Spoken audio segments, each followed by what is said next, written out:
Bienvenue dans Mug, votre magazine ultra gourmand. Un numéro consacré à l'Allier, avec la découverte du restaurant Le Pile Pile, nouveau voisin de la gare de Vichy. Philippe, quant à lui, il proposera une sélection des vins issus du département. Mais tout de suite, partons à Charroux, voir la fabrication d'une des plus emblématiques moutardes de la région.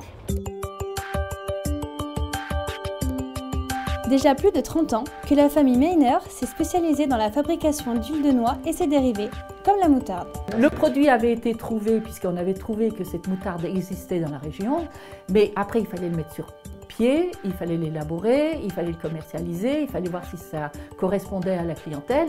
Et c'est seulement en 1995 qu'on s'est installé à Charroux, et c'est là que la moutarde de Charroux est partie et s'est lancée, disons, a été bien reconnue et puis lancée commercialement correctement dans de bonnes conditions.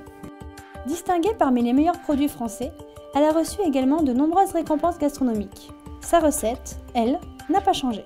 Comment on fabrique la moutarde, c'est très simple, c'est qu'à la base, il nous faut plusieurs ingrédients, donc les graines de moutarde, au vinaigre de vin blanc et vin blanc de 5% qui lui donne tout son goût, notamment le cépage tressaillé qui est une exclusivité de 5% sur Sion. Techniquement, je prends donc mes graines, je pose dans la meule fait son travail, elle commence à écraser les graines et à ce moment-là, j'ajoute ce qu'on appelle le verjus, qui est un mélange d'eau, de vinaigre et donc de vin blanc de 5%. Et ensuite, une fois que la pâte commence à devenir et que l'effluve commence à sortir, on va dire, je l'enlève, j'arrête la meule, j'enlève la moutarde de la meule, je la laisse reposer pendant au minimum 48 heures jusqu'à une durée d'1 à 2 semaines avant de la mettre en conditionnement en pot. Aujourd'hui, la gamme s'est élargie. Pourpre de 5%, capre en choix, pommes ou encore miel et pain d'épices. Parmi leurs nombreux clients, on retrouve de grands noms des métiers de bouche qui leur font confiance depuis de nombreuses années.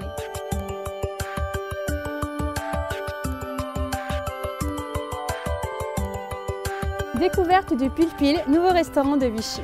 Côté Pile, la brasserie, côté face, le restaurant gastronomique. Rencontre avec Pierre-Yves Lorjou.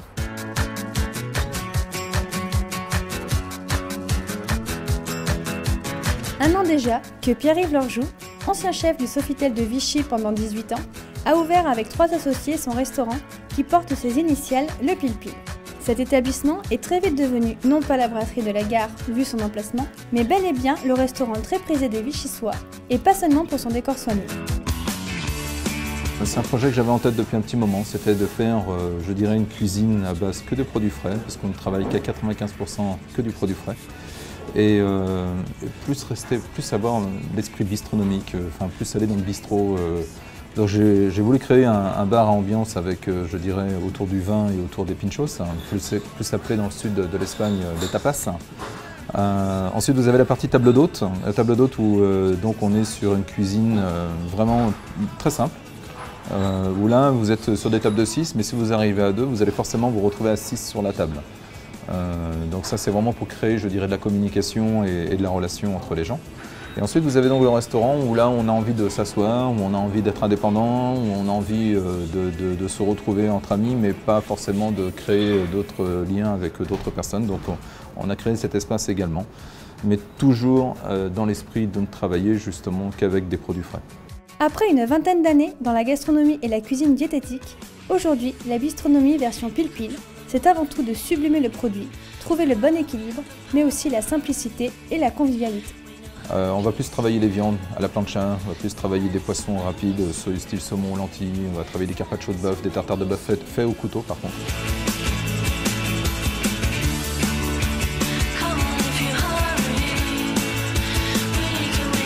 Et ensuite sur la partie bistrot, restaurant, là on est plus dans la gastronomie. Que l'on réduit, je dirais, c'est peut-être pas le mot emprunté, mais bon, disons qu'on est passé, je dirais, avec des bons produits, style par exemple un homard à la plancha avec un riz à la basque, des Saint-Jacques avec une tchetchouka, une vinaigrette de cacao, des petites choses comme ça, beaucoup plus, je dirais, travaillées. Voilà, on est plus sur de la cuisine, c'est ce que je voulais dire.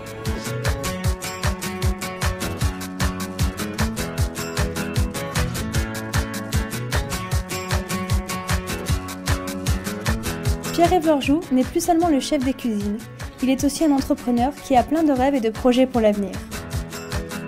Venez jouer sur le Facebook de l'émission pour gagner un repas pour 2 personnes au Pile Pile. Plus d'infos sur monmug.com.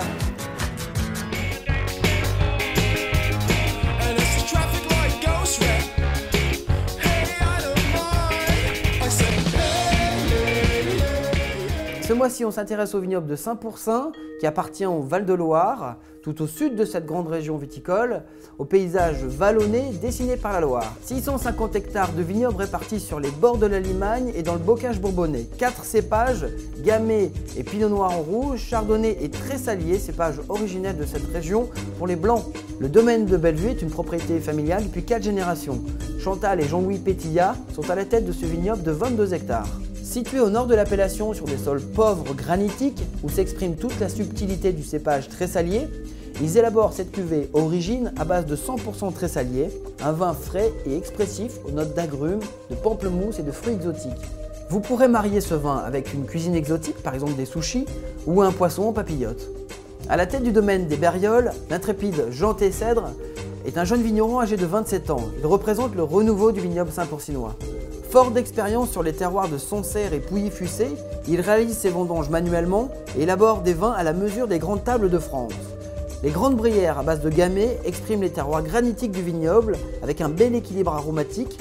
Les tanins sont soyeux avec des notes de fruits rouges acidulés, d'épices et de menthol.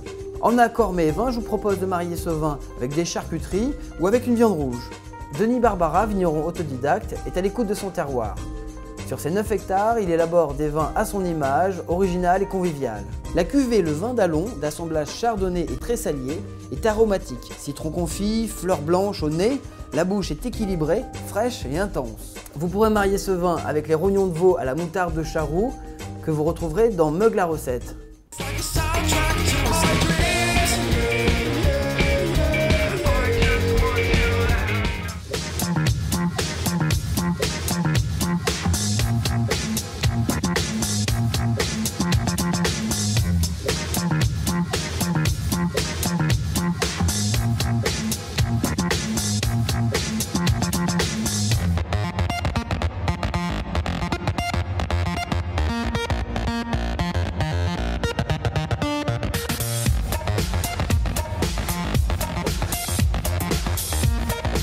Merci de nous avoir suivis.